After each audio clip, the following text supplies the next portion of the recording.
Bonjour à tous. Aujourd'hui je suis trop contente de vous retrouver dans une nouvelle vidéo lecture. C'est vrai que depuis la dernière vidéo lecture sur le challenge Romantasy, j'ai plus posté de vidéos sur les livres. Tout simplement parce qu'en fait ces derniers temps je lis vraiment plus beaucoup. C'est vrai que vous allez voir la pile elle est toute petite, mais bon vaut mieux que rien. Avec le challenge Romantasy, je lisais vraiment de la Romantasy, donc il y avait énormément d'actions, il y avait plein de trucs, c'était un monde de fantasy, il y avait des mondes de fantasy de fou. Et en fait je suis repassée dans un style contemporain et je me suis rendu compte en fait que j'avais du mal à avancer dans mes livres parce que je m'ennuyais un petit peu. C'est vrai que de passer à un mois de Romantasy et de repasser à des styles vraiment plus posés, plus calmes, c'est vrai que au bout d'un certain temps je commence à m'ennuyer dans mes histoires, partir sur de la Romantasy petit à petit.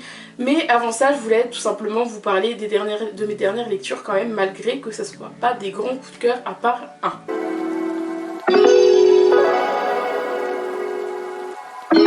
On commence avec une nouveauté sur ma chaîne, c'est un manga, plus précisément un yaoi. Donc c'est tout simplement une histoire entre deux hommes. Les premiers mangas en fait que j'ai acheté, je me suis acheté 3 mangas il y a pas longtemps. C'est tout simplement parce que les mangas ça m'attire pas plus que ça, mais je voulais essayer. Et vu que celui-là c'était un one shot, donc je me suis dit je me lance pas dans une saga de 30 tomes ou je sais pas quoi. Histoire d'un yakuza qui un jour va croiser la route d'un jeune homme et il va trouver ce jeune homme vraiment très bizarre, très spécial parce qu'il a vraiment une violence en lui et se comporte un petit peu de manière assez bestiale, donc il trouve ça bizarre et il va décider de le prendre sous son aile. Et au fil du temps ils vont commencer à apprendre à se connaître et en fait le yakuza va se rendre compte qu'ils se connaissent peut-être depuis bien plus longtemps qu'ils ne le pensent et ils vont se rendre compte que leur destin se sont déjà croisés. Ça va compliquer un petit peu leur histoire. Vu que c'était un one shot, c'est allé vraiment super vite et ça m'a fait bizarre parce que moi je suis quelqu'un qui adore quand ça prend son temps, quand il y a un peu du slow burn, quand l'histoire se met bien en place. Mais bon là forcément vu que c'est un manga et qu'en plus de ça c'est un one shot, je comprends que ça va assez vite. Donc du coup au début ça m'a un petit peu déboussolée parce que j'étais là en mode bon au bout de 3 pages on est là, on s'aime. Ok, pourquoi pas. Après je me suis habituée facilement à ce rythme. J'ai dû torcher ça en 20 minutes. Mais ouais, du coup le fait que ça allait super vite, j'ai pas eu le temps de rentrer dans l'histoire. En fait je commençais seulement à rentrer dans l'histoire que j'avais fini le manga. Donc du coup c'était très rapide, c'était trop rapide et voilà. Mais sinon c'était quand même ça, enfin ça se lit super vite, hein, je me suis pas ennuyée. Il n'y a pas le temps de toute façon. Il y avait eu plusieurs tomes, je pense que l'histoire elle aurait un petit peu mouliné. Donc au final c'est pas plus mal que ça soit un one shot. Mais ouais du coup voilà, j'ai pas eu le temps de m'attacher au personnage, j'ai pas eu le temps de m'attacher à l'histoire, mais j'ai pas passé non plus un mauvais moment. Mais voilà, enfin sans plus quoi. Pour une première pour une première je suis pas plus emballée que ça. Mais bon je peux comprendre les contraintes, c'est un one shot, c'est normal. Après j'ai enchaîné avec Octave. Octave c'est le 3e tome de la trilogie. Le premier tome c'est Romance, le 2e tome c'est Les Nouvelles Vagues et du coup le 3e tome c'est Octave. Pour pas vraiment vous spoiler celui-là, au cas où vous avez envie de lire le premier tome, simplement la trilogie dans l'ordre, ce qui est plutôt logique. Romance ça part en fait, c'est vraiment une histoire d'amour.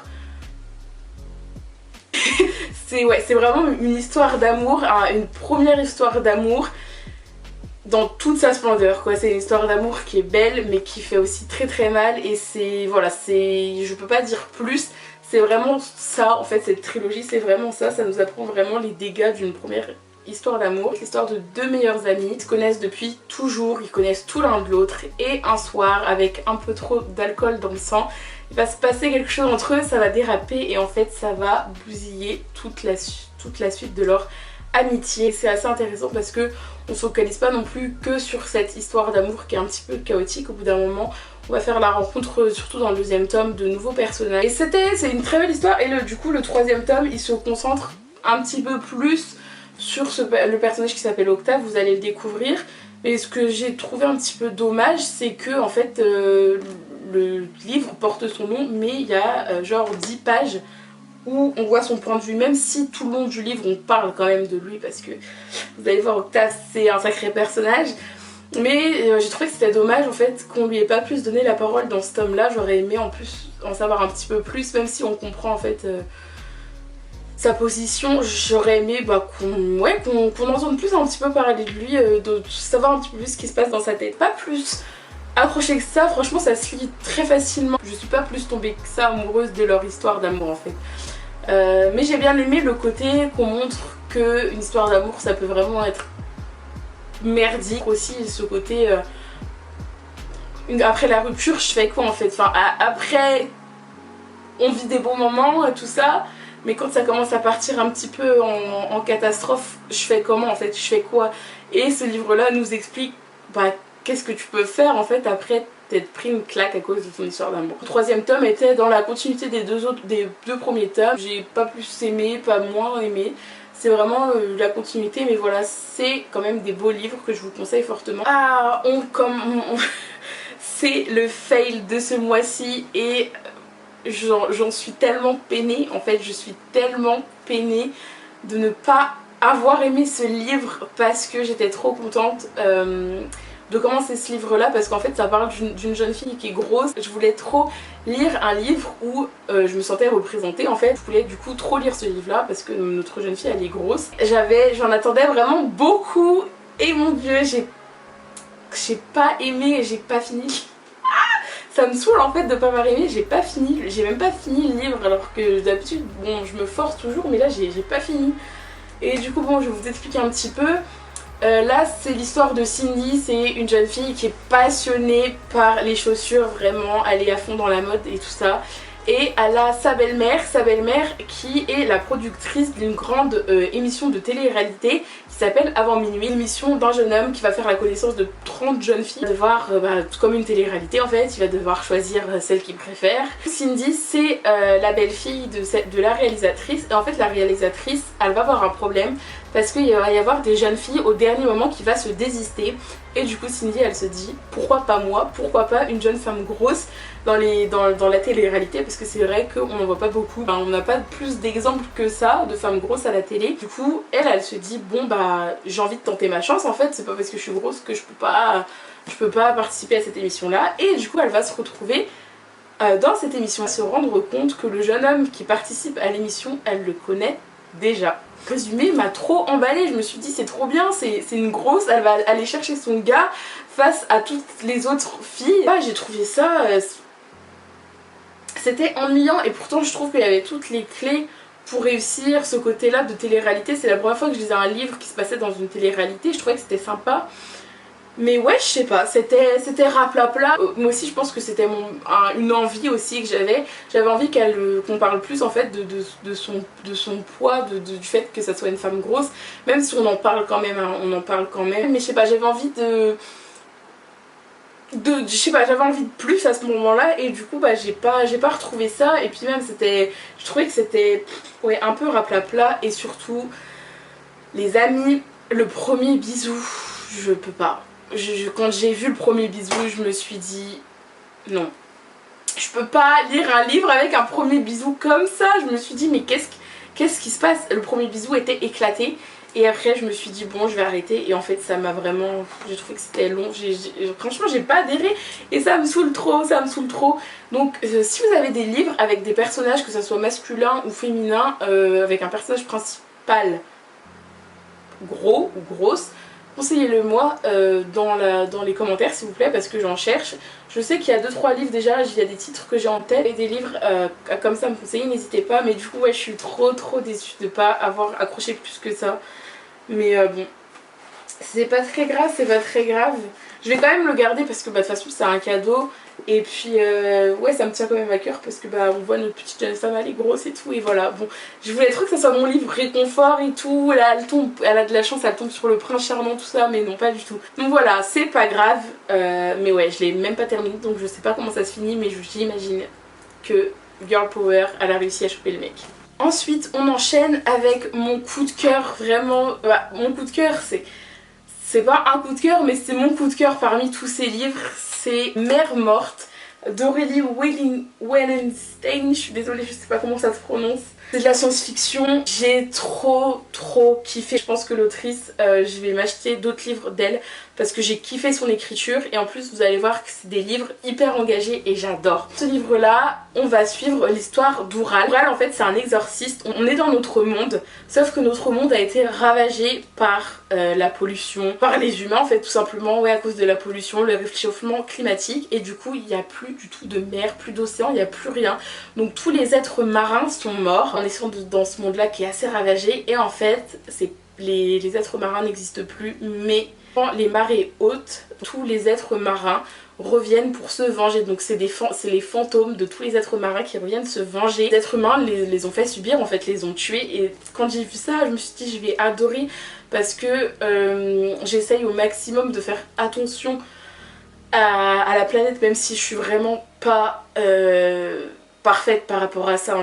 Je consomme quand même, etc. Mais j'essaye de faire attention, rien que j'ai un déchet dans la main, il n'y a pas de poubelle à côté, je le garde dans ma main, je vais pas le jeter par terre quoi. Rien que ça aide déjà. Oural, pendant du coup ces marées hautes où les êtres marins viennent se venger en fait des êtres humains, ils tuent les êtres humains. Et Oural, il fait partie des peu d'exorcistes qu'il y a, il arrive à empêcher les êtres marins de s'en prendre aux êtres humains. Donc du coup il est dans une espèce de petit village, de petit endroit. Et en fait il fait ça dès qu'il y a des marées hautes, il doit, en fait c'est tout avec sa pensée, c'est des trucs psychiques. Il essaye en fait de repousser toutes ces marées hautes, sauf que un jour il y a un bateau pirate pendant la marée haute qui navigue en fait au milieu des êtres marins, qui va venir se poser dans son village. Et tout l'équipage vont en fait prendre d'assaut les êtres humains du village, et Oural en fait est la cible du capitaine du bateau qui s'appelle Bengal. Bengal en fait il va venir, il va dire vous me livrez votre exorciste, et en fait Oural, pour sauver son village, il va pas avoir le choix que de suivre en fait tout cet équipage de pirates qui fait clairement flipper. C'est là qu'on va suivre l'histoire de Oural et de Bengal.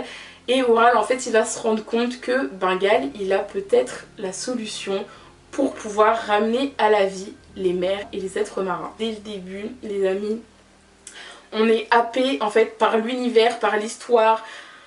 Oural, je sais pas, le personnage je l'ai kiffé directement, et ouais vraiment on est directement plongé dans l'histoire, ça perd pas le temps. Quasiment les premières pages on voit qu'il y a une première marée qui monte. Et c'était trop bien, vraiment j'ai trop aimé, c'était trop bien décrit. Elle décrit en fait les êtres marins, comment ils sont, et forcément vu qu'ils sont morts, elle décrit leur peau qui flétrit, etc. Et c'est tellement dégoûtant, mais en fait on se rend compte que c'est la réalité, c'est ce qui pourrait vraiment arriver un jour si on continue comme ça. En fait on est mis dans le truc, et j'aime trop l'arrivée en fait de ces pirates. Je sais pas, j'ai trouvé que c'était trop stylé le truc de pirates et tout, du coup j'ai trop envie de dire des trucs de pirates maintenant. Mais ouais, et j'ai trop aimé le fait qu'ils viennent. Et Bengal pareil, c'est un personnage qui est hyper mystérieux, on a trop envie de connaître son histoire. C'était trop bien, vous allez voir si vous aimez la science-fiction. Franchement, pourtant moi de base j'aime pas la science-fiction, je sais pas, le sujet me parlait, et franchement c'était trop bien fait. Et pareil, il y a des trop belles leçons de vie dedans, sans forcément être lourd. Dans ton livre, tu te dis t'as envie de prendre soin de ta planète en fait, parce que à la fin, l'autrice elle le dit d'ailleurs, elle dit j'espère que Mère Morte ne prendra jamais vie, et elle a raison parce qu'une catastrophe. Et avec toute l'histoire qu'il y a autour, franchement j'ai trop aimé, il y avait des scènes d'action qui étaient trop bien décrites. Le seul bémol c'est vraiment la fin. La fin, j'étais là en mode... Voilà, bon... J'étais sceptique, mais en même temps... Quelle autre fin qu'à part ça, vous voyez. C'était trop bien, et pareil, j'aime trop la relation entre les personnages aussi, entre Bengal et Oural, je sais pas, c'était trop bien. Et vraiment un petit coup de cœur, une petite pépite, et je vais vraiment lire d'autres livres de cette autrice là, parce que j'ai déjà regardé en fait les autres livres qu'elle a sortis. Je me rends compte qu'en fait tous ces livres, c'est des livres où il y a un réel message derrière, et des livres où elle est engagée dans des trucs. Et j'ai trop envie de lire parce que ça a l'air vraiment trop intéressant. Celui-là, j'ai créé un compte Instagram. Bon, j'ai 3 publications, je suis pas très active dessus. Mais si jamais j'ai fait une petite chronique sur ce livre-là et 2 autres livres, mon compte Instagram il sera en barre d'infos. N'hésitez pas à aller vous abonner. Donc j'oublie, j'ai aussi lu sur ma Kindle le 3e tome. Ils étaient sur une croisière, du coup bref j'ai lu le 3e tome de Taï Zayn. C'était trop bien, mon tome favori pour l'instant de la saga. Vous savez, c'est ma saga policière. Les deux flics gronchons qui vont par les forces se retrouver ensemble sur une affaire, et depuis ils vont inscrire un truc contre blablabla. Et du coup j'en étais à mon 3e tome. Ils vont avoir une mission où ils vont devoir s'infiltrer, en fait prendre la place d'un couple homosexuel, en fait voir ce qui se passe dans ce réseau. J'ai trouvé que ce tome là il était trop bien, on a bien balancé entre l'action, l'enquête et l'évolution des personnages personnels et ensemble. Et je sais pas, j'ai trouvé que ce tome là était trop bien. Pour l'instant c'est mon favori. Et du coup bah le quatrième, je sais plus du tout c'est lequel. Ah si c'était Baltimore je sais pas quoi. Oui le quatrième il était sympa aussi.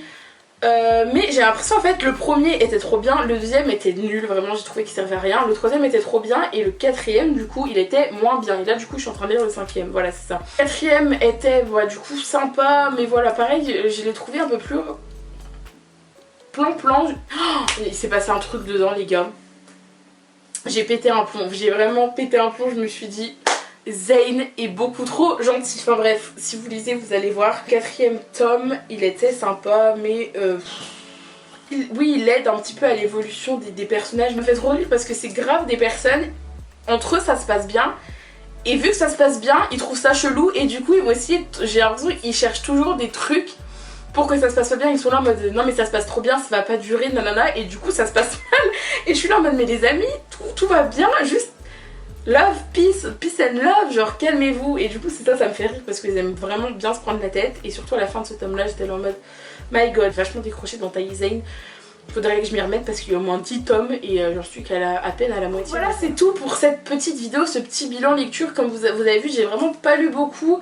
Et puis là en plus en ce moment je suis en train de lire purée, le préquel 2 et ils meurent tous les deux à la fin. Et les gars je bloque dessus, c'est vraiment un livre. En fait il me fout en dépression parce que c'est un livre qui parle de mort. Le message derrière est assez positif entre guillemets. Il me plombe mon moral, du coup j'ai du mal à me mettre dedans. Donc, mais j'ai envie de le terminer parce que j'aime quand même bien. Donc je termine ça et après je me lance dans le troisième tome de la saga ACOTAR parce que j'ai trop hâte de savoir ce qui va se passer. Sur la fin du tome 2 était en mode OMG, donc du coup je vais me remettre après dans ACOTAR. Maintenant pour cette petite vidéo, j'espère qu'elle vous aura plu. N'hésitez pas dans les commentaires comme je vous l'ai dit. Si vous avez des livres avec des personnages gros ou grosses, n'hésitez pas à me les mettre dans les commentaires, ça m'intéresse beaucoup. Dites-moi vos lectures du moment. Je suis toujours très heureuse, même si j'ai un ou deux commentaires, je suis toujours très heureuse de voir des petits commentaires et en fait d'interagir avec vous tout simplement. Que vous avez passé une agréable vidéo. Moi je vous laisse, on se retrouve très bientôt pour une prochaine vidéo. Bye bye.